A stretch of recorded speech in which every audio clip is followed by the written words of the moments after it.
noite a todos.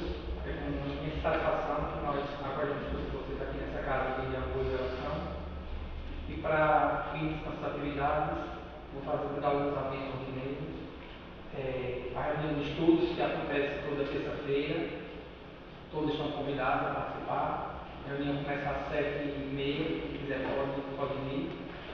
Atualmente nós debatemos os três livros. O Evangelho do Espiritismo, o livro dos Médicos e o livro dos Espíritos. A reunião ordinária acontece toda sexta-feira, às 20 horas. E nós temos também a campanha do Quilo, que é uma campanha a partir da qual nós arrecadamos alimentos e distribuímos para famílias carentes. A gente tem mais de 20 famílias que a gente ajuda mensalmente. Quem quiser contribuir, ajudar também, fazer parte, fique à vontade doando uma cesta básica ou doando um quilo de alimento para quem tem uma cesta. Cada pessoa pode doar um quilo, a gente vai juntando um quilo com outro quilo e a gente vai formando novas cestas. A caridade material é a mais simples e é a primeira que a gente deve exercer. Para a leitura do Pão Nosso, eu vou convidar a nossa irmã Tânia, que vai ler a lição 115, a porta.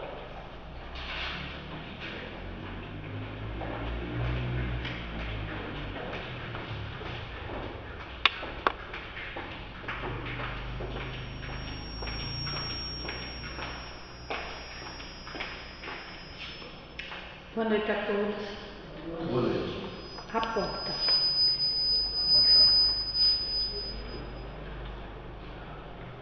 Tornou, pois, Jesus a dizer-lhes: em verdade digo que eu sou a porta das ovelhas. João capítulo 10.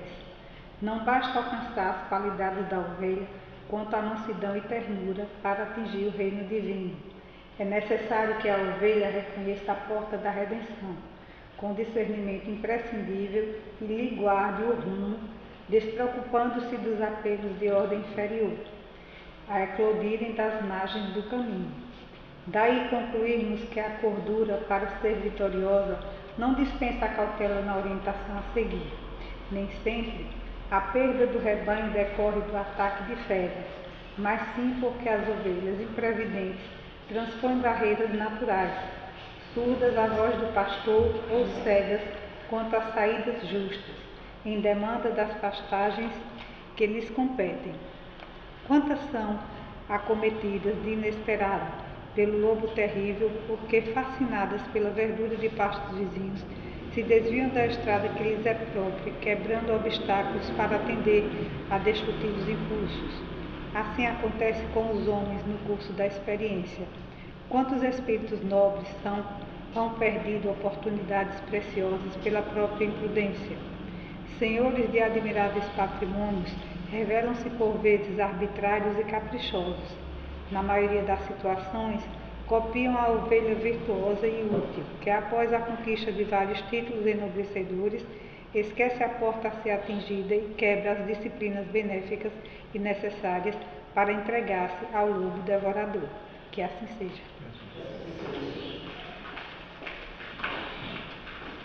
E para a prece inicial, um dos momentos mais importantes da noite, vamos convidar a nossa irmã Lourdes.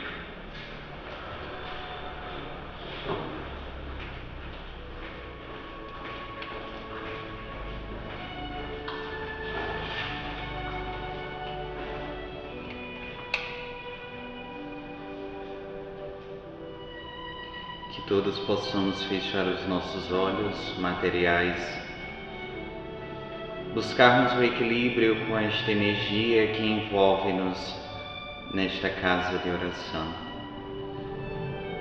e rogarmos a Jesus, o Mestre Nazareno, o Rabi da Galileia, que possa, em sua infinita bondade e misericórdia, apresentar-nos na noite de hoje, diante das nossas deficiências, o reino que realmente não é deste mundo. Que Ele possa depositar em nossos pensamentos e em nosso coração a compreensão acerca da nossa necessidade de peregrinos neste mundo de provas e expiações, e que assim somos conduzidos a percorrermos com resignação, com benevolência e compreendendo de que o progresso ele se faz a cada um de nós. Diante deste pensamento, humildemente pedimos ao mentor espiritual desta casa que possa, na sua infinita bondade e disponibilidade, assistir a cada um de nós, encarnados e desencarnados, que viemos ser envolvidos por essa energia e recebermos o bálsamo transformador para cada uma das nossas almas. E neste mesmo pensamento, a Ti pedimos, ó amigo de nossas almas, Jesus de Nazaré, permaneces conosco, envolve-nos em Teus pensamentos e capacita o expositor da noite para que possa transmitir a Tua mensagem de fé, de esperança e de encorajamento. Derrame em nós a Tua paz, hoje, amanhã e sempre. Que assim seja.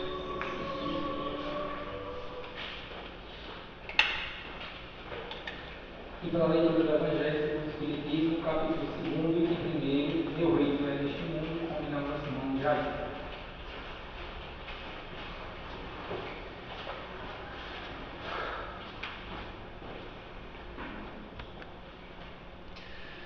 Boa noite.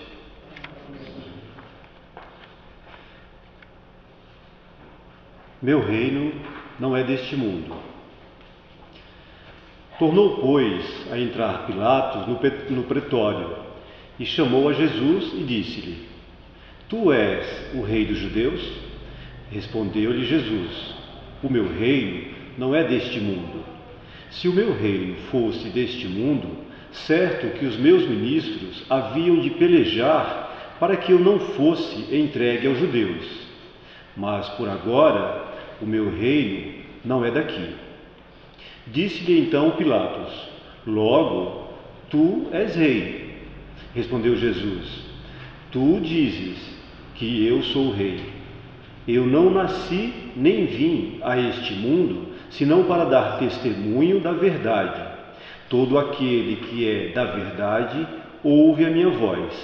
João capítulo 18, versículos 33 a 37. Que assim seja. E agora é com imensa alegria que nós recebemos nosso irmão Júnior para falar sobre um tema extremamente relevante. Meu reino não é deste mundo. Fazer um paralelo com o que foi lido no Evangelho. Júnior, até 9 horas a casa sua. Obrigado. Boa noite a todos. Com grande satisfação que retorno a Ribeirópolis, essa cidade um pouco friorenta, aqui nem precisa de ar-condicionado. E acolho a todos vocês, espíritos encarnados, desencarnados, para a nossa reflexão da noite de hoje, acerca desse tema que é muito importante, porque quando nós paramos para analisar sobre esse reino, logo nós poderemos identificar um reino material, mas não é sobre isso que Jesus está falando. Todavia, em 1882, o carioca da gema, Machado de Assis, publicou um conto intitulado O Espelho, que nesse conto também vai dizer respeito sobre essa parte do Evangelho, quando Jesus vem dizer que o reino dele não é deste mundo. E nesse conto, Machado de Assis traz um protagonista chamado Jacobina. Essa história se passa na vila de Santa Teresa, no Rio de Janeiro. E aí, a obra machadiana começa dizendo o seguinte: de que estavam ali reunidos 4 ou 5 pessoas conversando, dialogando sobre metafísica, sobre a existência da alma. E o Jacobina estava naquele debate. E aí aquelas pessoas começavam a dialogar. A alma existe e a alma não existe. E começaram uns a dizer que sim, outros a dizer que não. E eles queriam saber o que Jacobina pensava a respeito da existência da alma. Jacobina disse: olha, eu não gosto muito de polêmica, mas já que vocês estão pedindo a minha opinião, eu darei a minha opinião sobre a existência da alma com algo prático, que eu passei quando eu tinha 25 anos. E aí ele começa a narrar. E aí o Jacobina vai dizer para aqueles homens de que são duas as almas. Olha só, duas espécies de alma. E o Jacobina diz: uma alma que nos olha de dentro para fora e outra alma que nos olha de fora para dentro. E aí ele começa a narrar uma história.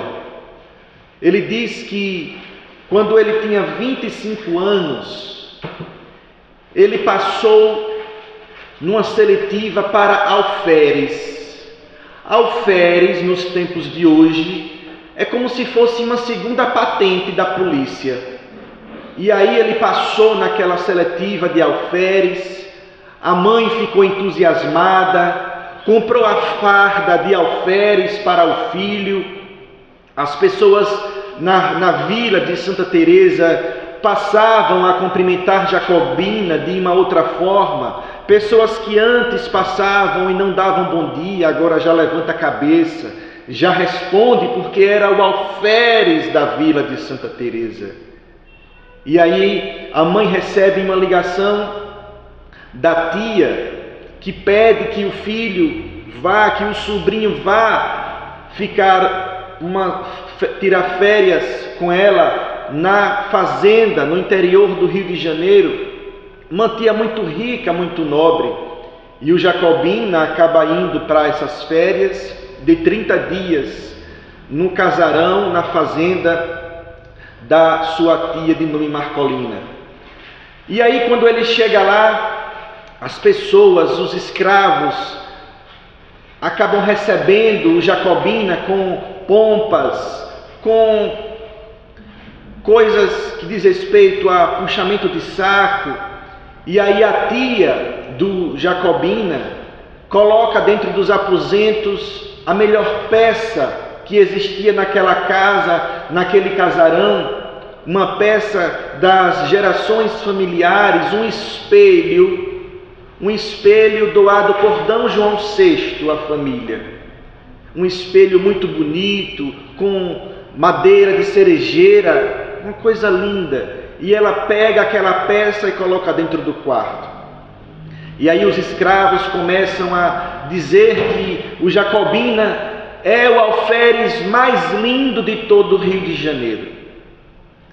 Começam ali a fazer o almoço, a janta, as refeições do Jacobina. Era o sobrinho mais lindo, agora era alferes. A tia recebe uma ligação da filha, instinto materno. A filha diz: mãe, eu estou muito adoentada. A mãe sai às pressas para a capital e deixa o sobrinho lá com os escravos.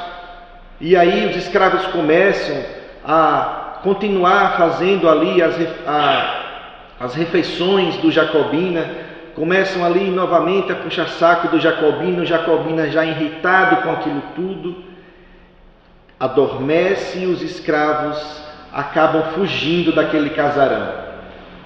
E aí quando o Jacobina se desperta, percebe que os escravos não estão mais na casa.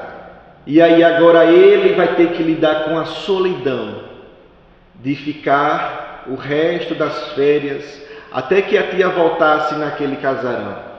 Ele caminha para um lado, caminha para o outro, sem ter ninguém para conversar, agora tendo que passar a fazer ele mesmo suas próprias refeições. Já entrando num estado muito deprimido, vem um insight na mente do Jacobina, ele acorda e se olha na frente do espelho.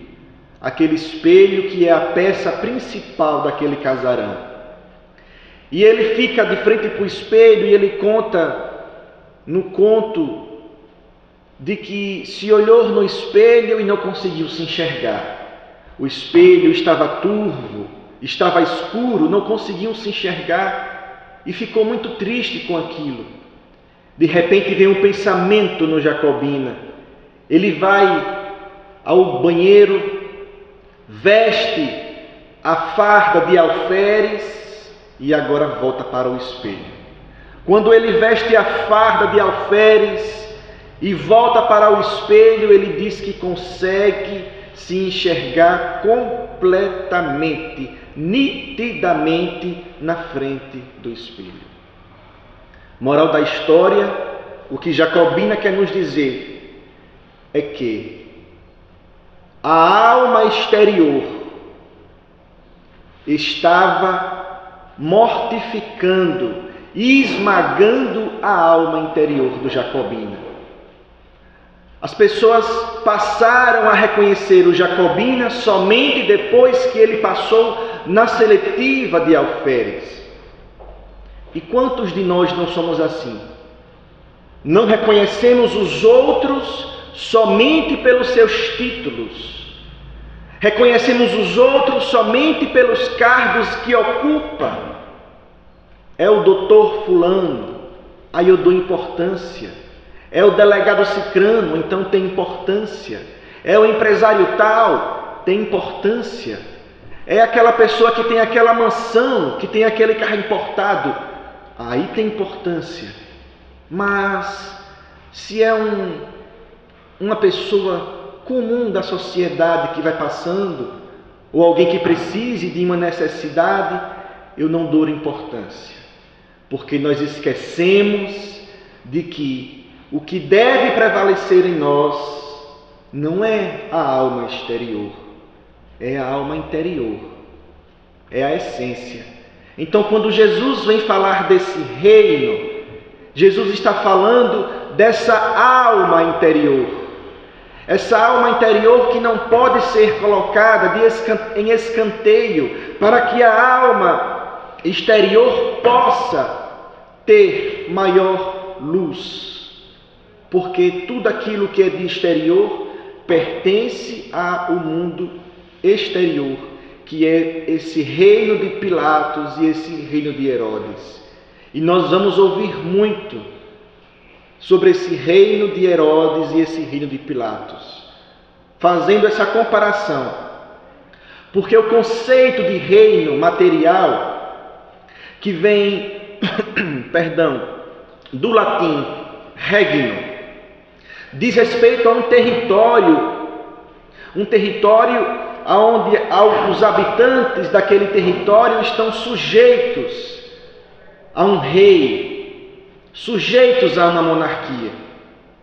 Esse é o reino de Herodes e de Pilatos, que também existe no mundo de hoje. O reino de Jesus é totalmente diferente. O reino de Jesus é a transformação do coração, é a conservação do ser em detrimento do ter. O reino de Jesus é o despertar para esse código de conduta, esse código de ética, e colocar na prática da moral, porque a moral nada mais é do que a prática da ética. Moral é prática, ética são todos os conjuntos de valores que nós aprendemos. E aí na moral a gente coloca na prática. Então Jesus nada mais é do que um código de ética, um código de conduta. E quando ele diz que ele é rei, é porque o desejo dele é que cada um de nós também sejamos rei. E cada um de nós seremos rei e poderemos bater a mão no peito e dizer: eu sou rei, quando eu conseguir controlar os meus impulsos, os meus sentimentos desordenados, as minhas emoções desordenadas, quando eu não guardar mais rancor, mágoa, quando eu começar a trabalhar os meus sentimentos, a trabalhar as minhas emoções e qualquer coisa que venha da outra pessoa não me ferir mais, você continuar sendo a mesma pessoa, vivendo a mesma leveza. Aí você vai percebendo que você vai conquistando esse reino, porque esse reino é uma conquista interior. Nada do que Jesus falou aqui é material. O reino de Jesus é uma conquista interior. É quando você consegue ter paz no seu coração. É quando você consegue amar, quando você consegue perdoar. Quando você consegue amar, perdoar, dominar as emoções, dominar os sentimentos, aí você consegue ir galgando, ir obtendo esse reino dentro de si, dentro do seu interior. Porque esse reino espiritual é a paz da consciência na hora do desencarne. A paz da consciência na hora do desencarne. Mas aí, fazendo uma comparação sobre o reino de Herodes e de Pilatos para com o reino de Jesus, para que a gente tenha essa percepção de que tudo que era da época de Pilatos e de Herodes está reverberando no mundo de hoje também. Nada mudou. Pelo contrário, as coisas se atualizaram, esse reino foi evoluindo com outras práticas, de outras maneiras, de outras formas, mas as atitudes são as mesmas. Por exemplo, eu listei aqui alguns quesitos que existia no reino de Herodes e de Pilatos e que existe hoje. E vocês vão tirar essa conclusão comigo aqui. Domínio de povos. Domínio de povos. Existe hoje ou não? Existe. Governantes querendo dominar nações. Governantes querendo aprisionar pessoas. Então, olha aí, domínio de povos. Os governantes que querem que as pessoas fiquem aprisionadas, atreladas a eles. Por isso que não se investe tanto em educação. Porque a educação é o caminho do conhecimento e o conhecimento liberta. O conhecimento tira as algemas. Por exemplo, as pessoas que não têm tanto conhecimento, pessoas que moram em periferia, pessoas que não têm tanto estudo, 5 da manhã está lá na porta do governante, batendo na porta, atrás de uma cesta básica, para marcar um exame.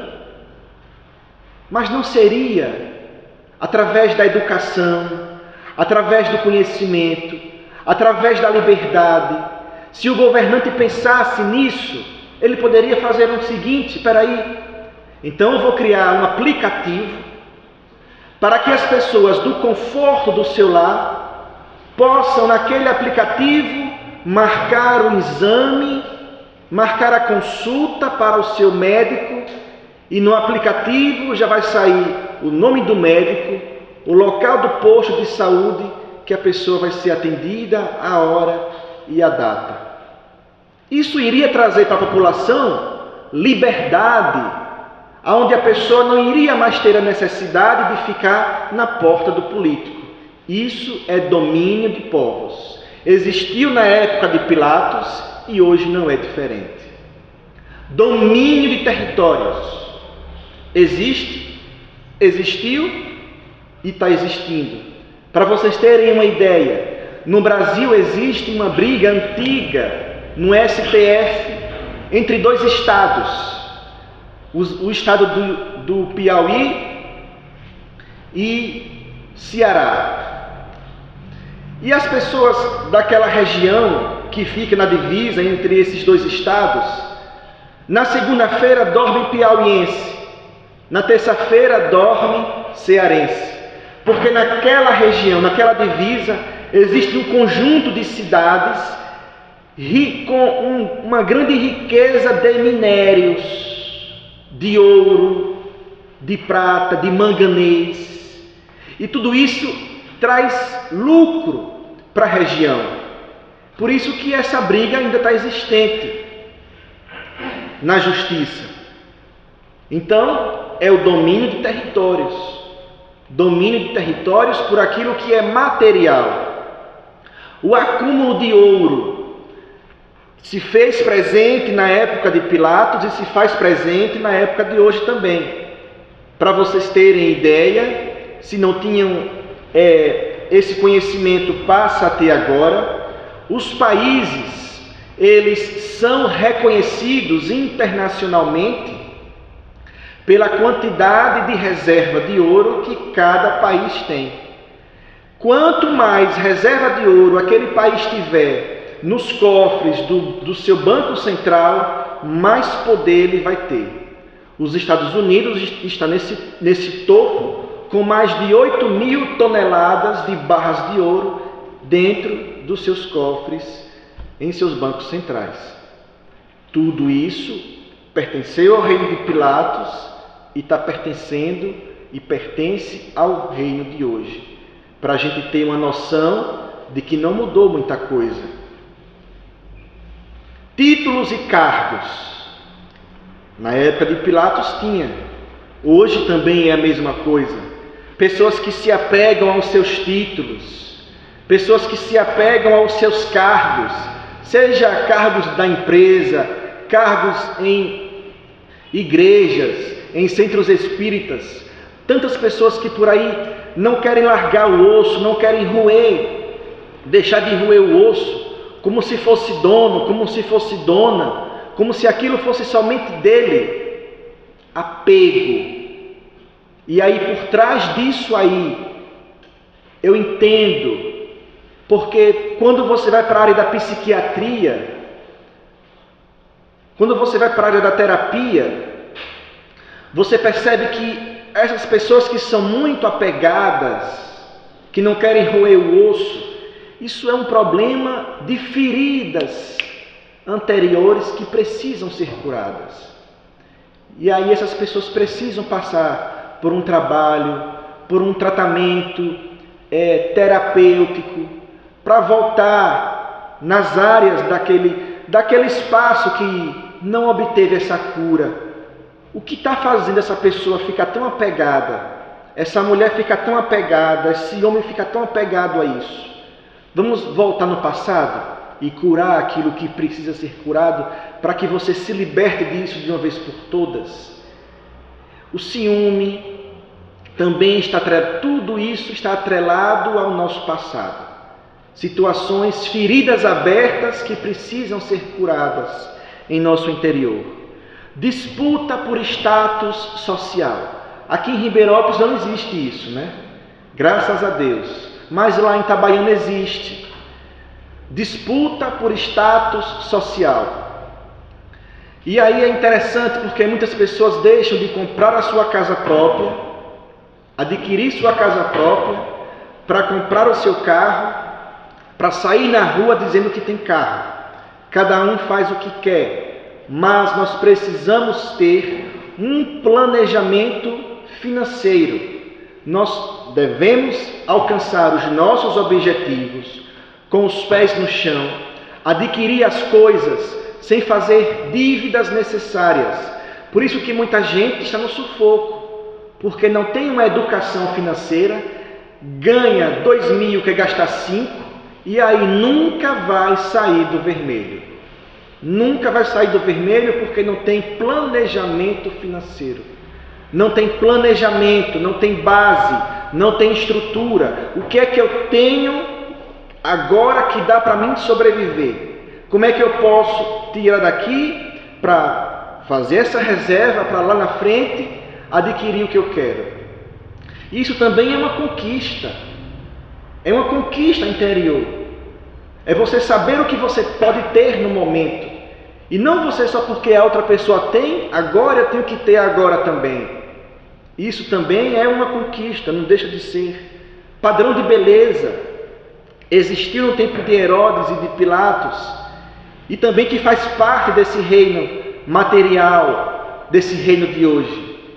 A maior prova disso é saber que as mulheres se arrumam, penteiam o cabelo, dão escova, muitas das vezes, não nem para elas e nem para o homem, para o esposo. A mulher, muitas das vezes, se apronta para a outra mulher.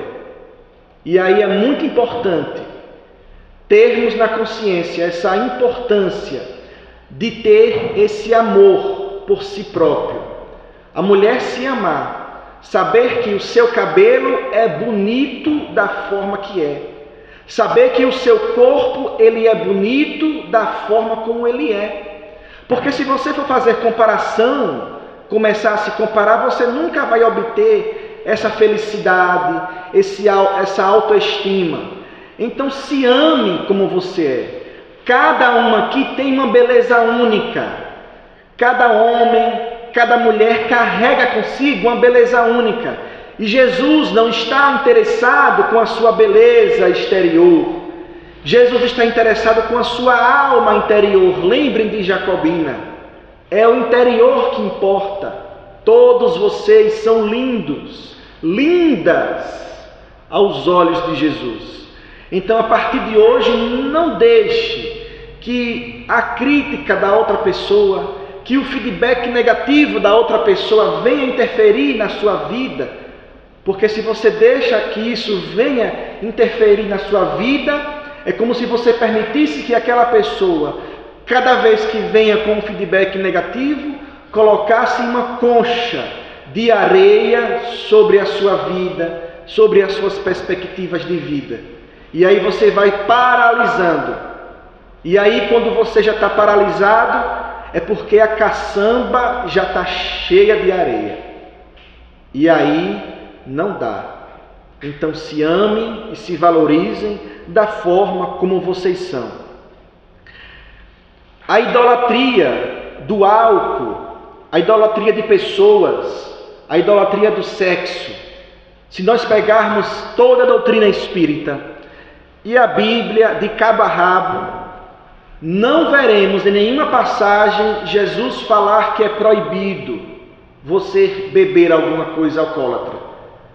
Maior prova disso é que ele transformou a água em vinho. Não fala. Agora, se você pegar a Bíblia e se você pegar as obras espíritas, vai estar lá escrito: cuidado com o excesso. Porque o problema não está na cerveja que você toma, no vinho que você toma. O problema está no excesso.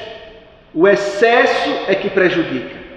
Uma coisa é você ter adquirido esse reino interior, essa conquista interior do seu controle, e você se contentar com 2 cervejas que você toma.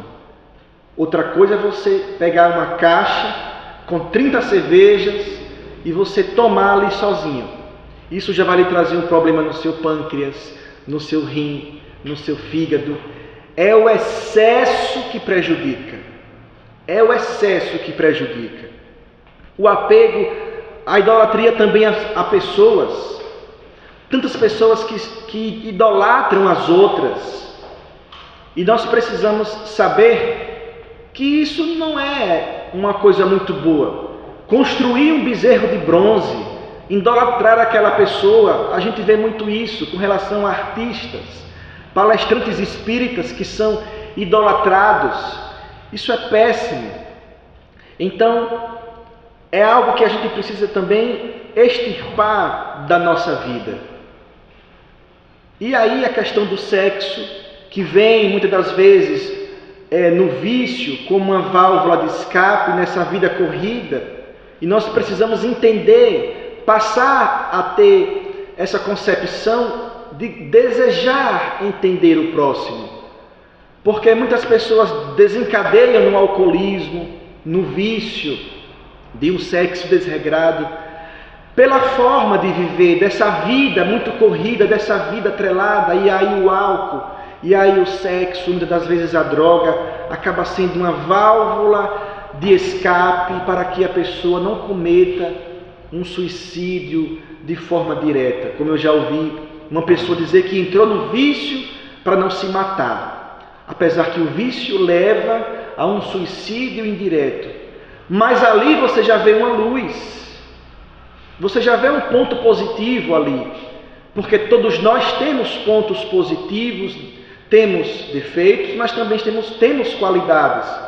E nós precisamos olhar para as qualidades das pessoas, porque tudo se torna mais fácil. E aí aquela pessoa que tem o vício é viciada, mas olha o que ela disse: entrei no vício para não me matar. Então ali você já tem uma porta de esperança. Então, se essa pessoa não quer se matar, então é porque ela tem capacidade de sair do vício. Só precisa de ajuda, de uma oportunidade. E aí eu questiono a vocês: por que Jesus, diante de Pilatos, ele disse que o reino dele não era deste mundo? Porque nada disso que eu acabei de dizer aqui agora diz respeito à moralidade do Cristo. Nada disso diz respeito à conduta ética do Cristo. Nada disso. Idolatria, domínio de povos, domínio de territórios, títulos, cargos, nada disso diz respeito à vida, à conquista que Jesus galgou. E é essa conquista que Ele quer de nós. E aí, Jesus, ao tentar explicar isso para Herodes, ao tentar explicar isso para Pilatos, a passar a denunciar as injustiças sociais que o povo daquela época estava passando, sofrendo, a fome, a miséria, a violência, Jesus foi morto, ensanguentado, crucificado, por denunciar. E será se hoje, pessoas que tiveram esse encontro com Cristo, que tiveram esse encontro com Jesus e que desejaram também galgar esse reino interior, não foram injustiçadas? Eu vou citar aqui algumas. O nosso amado Papa Francisco, que acabou de desencarnar, foi uma dessas pessoas que lutou por essa conquista desse reino interior, dessa conduta ética na prática da moral, na prática das atitudes. E aí recordo-me muito bem que em 2013, quando ele tomou a sua posse, saiu disfarçado pelas ruas de Roma, visitando os enfermos, visitando as pessoas que estavam lá nas penitenciárias de Roma. Inclusive, o dinheiro que ele deixou na sua conta bancária, no seu testamento, ele deixou já 200 mil euros, 1 milhão de reais, doação para os presos de uma penitenciária de Roma. Isso saiu esses dias no noticiário. E aí as pessoas começavam a dizer: que Papa bom! Era noticiado: esse Papa é um bom Papa, visita os presos, visita os coxos, os aleijados, visita as pessoas nos hospitais, vai jantar com as pessoas. Mas aí ele disse em uma entrevista: engraçado que quando eu passei a viajar, a rodar o mundo, e em cada país que eu ia, ali eu enxergando as necessidades do povo, e passei a denunciar aquilo que levava a pessoa a ter fome, aquilo que levava a pessoa a ter sede, eu passei a ser taxado, a ser chamado de esquerdista e de comunista. Mas está na Bíblia, Mateus 25, foi Jesus quem disse: tive fome e me destes de comer, tive sede e me destes de beber, Estava nu e me vestistes, estavas na prisão e fostes me visitar. Mas, mestre, quando foi que te vimos com fome, com sede? Olhe como eles não estavam enxergando Jesus no outro. Aí Jesus disse: cada vez que fizerdes isso a um dos meus pequeninos, é a mim que estás fazendo, porque Jesus está no próximo. Infelizmente, quando nós nos detemos a ajudar ao próximo nesse mundo politizado que nós estamos vivendo hoje, quando a gente se detém, se debruça a ajudar o pobre, a dizer que a pessoa que está em vulnerabilidade tem direito a estudar, tem capacidade de ir para uma universidade, de ter o seu curso, quando a gente diz que o negro tem os mesmos direitos iguais que o branco, aí as pessoas são taxadas de comunistas, como o Papa foi. Mas se Jesus voltasse hoje, não seria diferente. Não seria diferente. E aí outra pessoa que viveu isso, essa crítica, Divaldo Franco, também passa por essas situações. Um juiz que saiu de Araxá, no sertão de Pernambuco, na década de 50, com a família para São Paulo, para ajudar a família, cursou direito, passou no concurso público para juiz federal, Dr. Odilon. E ali, na função de juiz, exercendo ali a sua profissão, colocando em prática a ética, a formação ética e valores que aprendeu da família, da honestidade, da integridade, começou a investigar lavagem de dinheiro, PCC, a investigar tráfico de drogas. E só porque o juiz estava fazendo isso, passou a ser perseguido pelas facções. E eu vou mostrar aqui agora, de chegar a um ponto dele não poder sair de casa sem a Polícia Federal. Então esse vídeo que eu vou mostrar aqui a vocês agora é a prova de como nós estamos vivendo em um mundo onde o avesso é que tem mais importância, onde fazer o errado parece que é o certo, onde quando você faz o errado você é aplaudido. Mas quando você faz o certo, quando você faz aquilo que é correto, as pessoas têm uma repulsa de você. Olha aqui a consequência que esse juiz está sofrendo pelo simples fato de fazer o que é certo. A vara com o peso da caneta e a força da bala. O inimigo é bem organizado. O poder de fogo se mostra para quem quiser ver.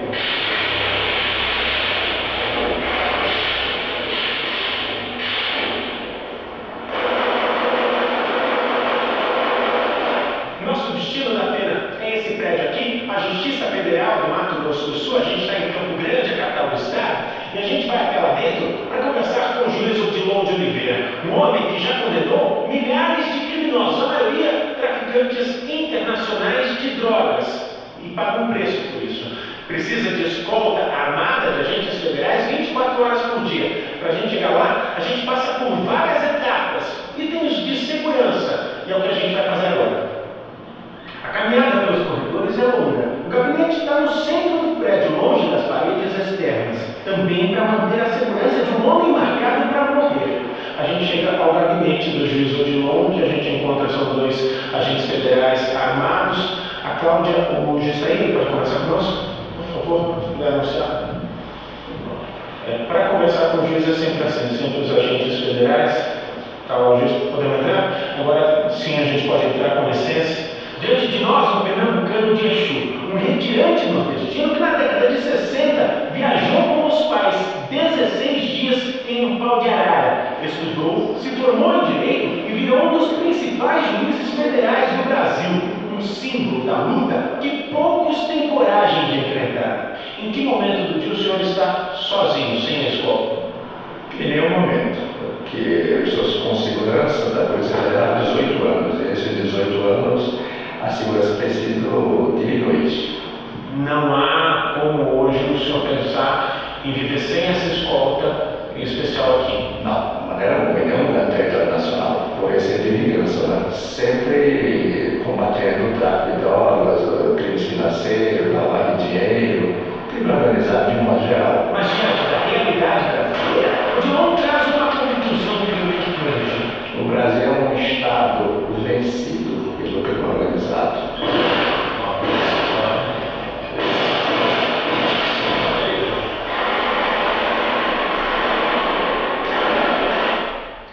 Pois é, e aí a gente tem a comprovação de que fazer o errado hoje tem mais importância para as pessoas, para o mundo material, para o reino de Herodes e de Pilatos, do que fazer o que é certo. Mas e se Jesus entrasse por aquela porta hoje? Se Jesus viesse hoje à terra, será que nós não iríamos gritar: crucifica-o, crucifica-o? Pelo simples fato de Jesus defender a minoria, porque pegam Jesus, as religiões pegam Jesus e colocam Jesus dentro de um frasco de vidro, fecham a tampa e querem reduzir Jesus à maneira deles, para que Jesus se enquadre dentro das religiões. Só que Jesus é livre, e se Jesus voltasse hoje, basicamente seria dessa forma: E todos aqueles que desejam me seguir, que dou tudo aos pobres. Como é? Vinde, é mais fácil um camelo passar pelo buraco de uma agulha do que um rico entrar no reino dos céus. Macumba! Maconheiro! É comunista! Calma, minha gente. O que eu estou dizendo é que o dinheiro corrompe a alma do ser humano. Tá falando que não tem dinheiro? Cuba! Mas tu não gosta de dinheiro, não? Então dá tudo que você tem. Olha só, eu não tenho nada. Dá tua túnica, então. Tem um monte de copo sem túnica. Você tá cheio de túnica. Esquerda, túnica! Mas não tem túnica? E Cuba? Minha gente, essa é a minha única túnica. Se eu doar, eu vou caduco. Mandar pagar leve. Ah, é fácil, né? Porque ser rico não pode, mas ser puta pode. Ô, Ruth, o que você está insinuando? Jesus, todo mundo sabe que você defende tudo. Não é isso? Filha da putaria! Não tem bandido, né? Não tá defendendo puta, tá defendendo marginal! Eu disse que se o ladrão comete um delito, ele tem o direito de ser Você pode de bandida! Então vai pro caralho! Vou matar tua mãe e me arrepender depois. Você quer isso? Sabe que você fala isso? Eu nunca levei um parente que eu morrendo na mão de um bandido. Isso aí é gente de humana, é foda isso. Saudades de Herodes, isso sim é um líder. Eu não tinha pena de bandido, só pena de melão. Herói de espírito! Vocês estão esquecendo que Herodes era um ditador sanguinário, deixou toda a população daqui. Que exista! Esquerda, piroqueira! Gente,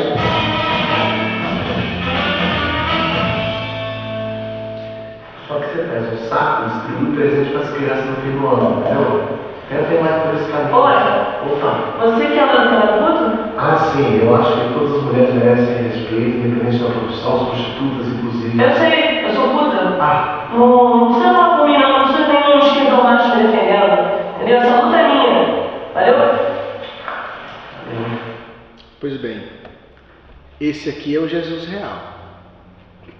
Esse aqui é Jesus. Esse aqui é Jesus. Será se nós estamos perto, tentando imitar esse Jesus, ou estamos longe? Ou se nós passarmos ali na BR-235 e vermos ali prostitutas na beira da pista, vamos criticar, julgar, porque elas estão ali. Não é mais fácil, ao invés de julgar e de criticar, voltar com o carro, perguntar se ela está bem e perguntar por que ela está ali? Porque muitas das que estão ali é porque o filho dentro de casa disse: mamãe, eu estou com fome. E ela não tem nada para dar ao filho. E quem é mãe sabe como dói na alma o filho pedir comida, pedir leite, e ela não ter dentro de casa para dar. Muitas estão nessa situação por conta disso. Porque o filho pede comida e não tem. Aí busca o emprego, o preconceito, não tem. Devido ao preconceito, não tem a oportunidade. E quantas pessoas que estão na sociedade, vivendo na miséria, ainda por causa do nosso preconceito, do nosso julgamento. Nós julgamos os outros por causa da cor do cabelo, e imagine por outras coisas. Mas aí, para finalizarmos, terminei aqui falando sobre o reino de Herodes e de Pilatos. Agora, Jesus vem falar sobre o reino dele, para que a gente possa concluir a nossa noite de hoje. Qual de vocês, não importa quem seja, pode adicionar um dia à vida? Uma polegada de estatura. Então não se preocupem muito com o significado da vida. O que vão beber ou comer, ou com seus corpos, ou como irão vestir-se. A vida é mais do que vestes. Vejam os pássaros, eles não semeiam, ou colhem, ou juntam a colheita, mas o Pai Celestial os alimenta. E Ele não alimentará vocês. Vocês não valem mais do que eles. Vejam as flores dos campos. Elas não fiam. Elas não crescem.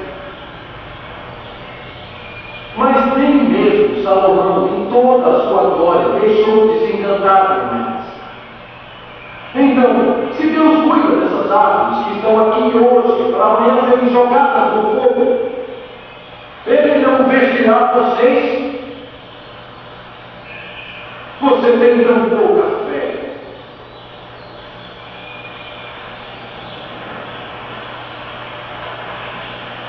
Portanto, não perguntem: o que vamos comer?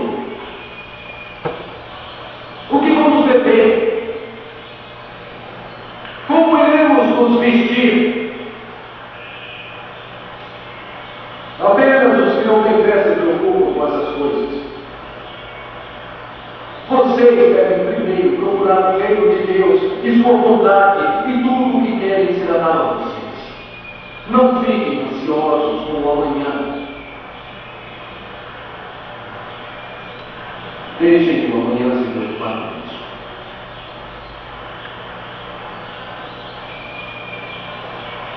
Deixem que os próprios problemas do dia sejam suficientes.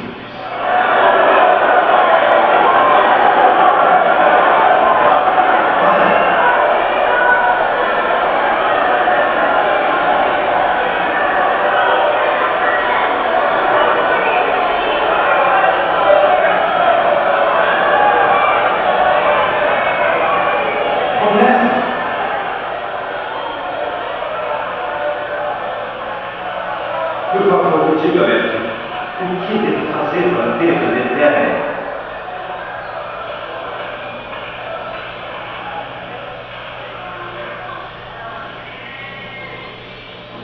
Vá e venda tudo o que tem, e dê para os pobres, e terá o tesouro do paraíso. Depois, venha e me ensine. Vender tudo, mestre. Tudo que eu tenho. Tudo que meu pai conseguiu. Sim, tudo. Não pode servir dois mestres. Pelo seu dinheiro.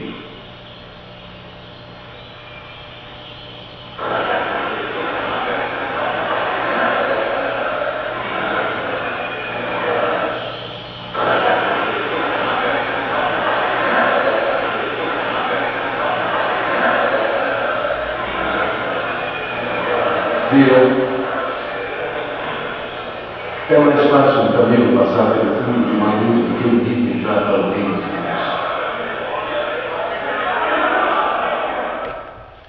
Pois bem, esse é Jesus nos apresentando o seu código de ética, o seu código de conduta.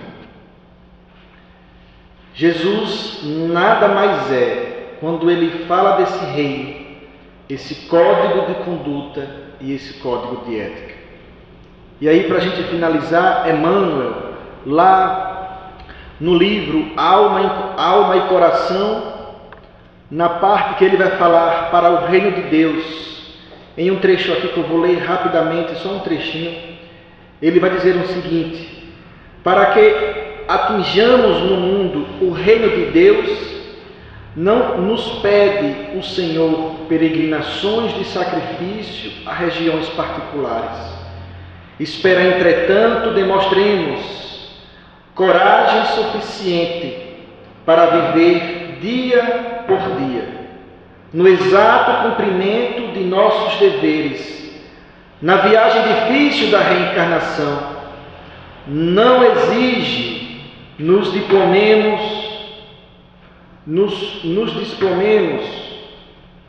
nos preceitos gramaticais do idioma, em que desfrutamos agora o privilégio do entendimento mútuo.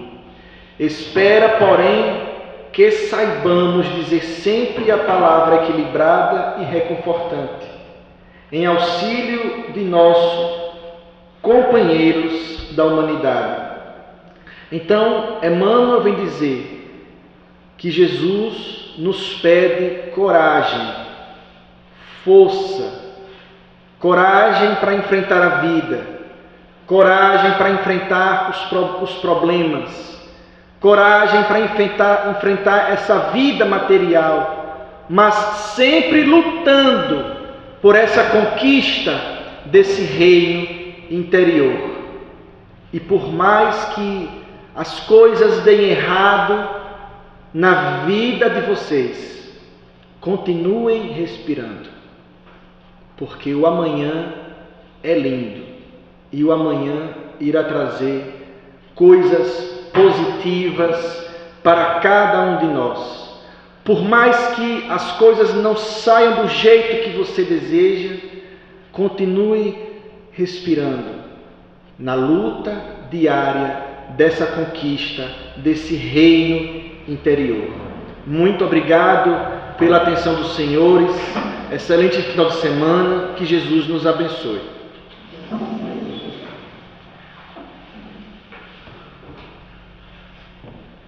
Bom, tá aí a mensagem. Vamos agradecer o coração pela presença de Júnior. Obrigado. E levar o sentido básico do que foi dito, que é: meu reino é neste mundo, meu reino não é neste mundo material.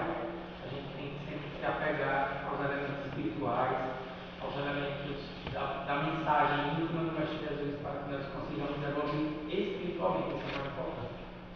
E, de novo, agradecendo a Júnior, você vai fazer a pedaço final.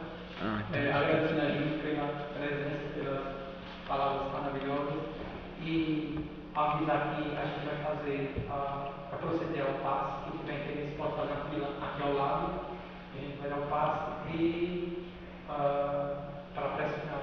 Muito obrigado.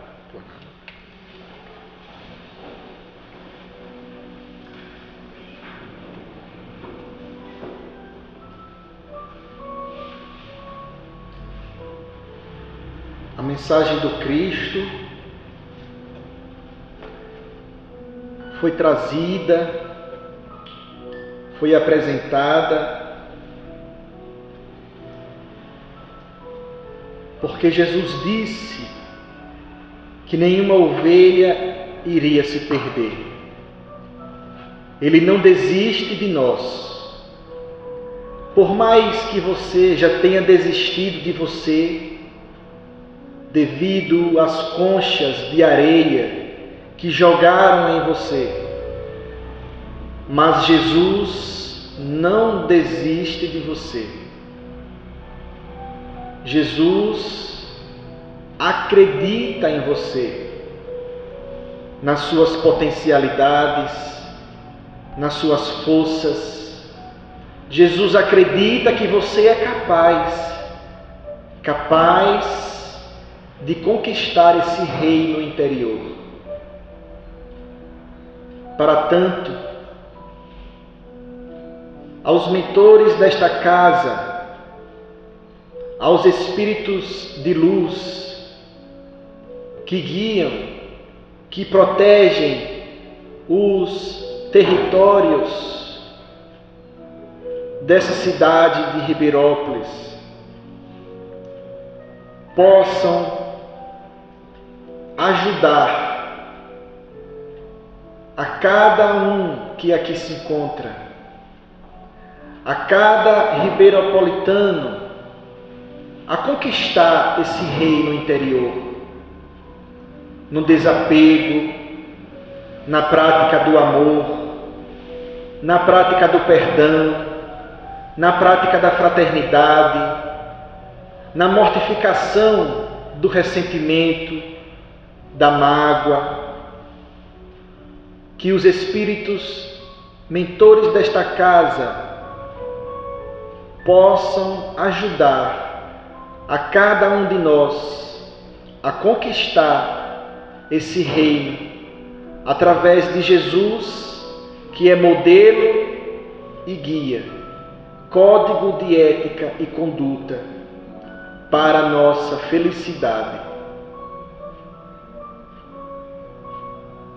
Ave Maria, cheia de graças, o Senhor é convosco. Bendita sois vós entre as mulheres, e bendito é o fruto do teu ventre, Jesus.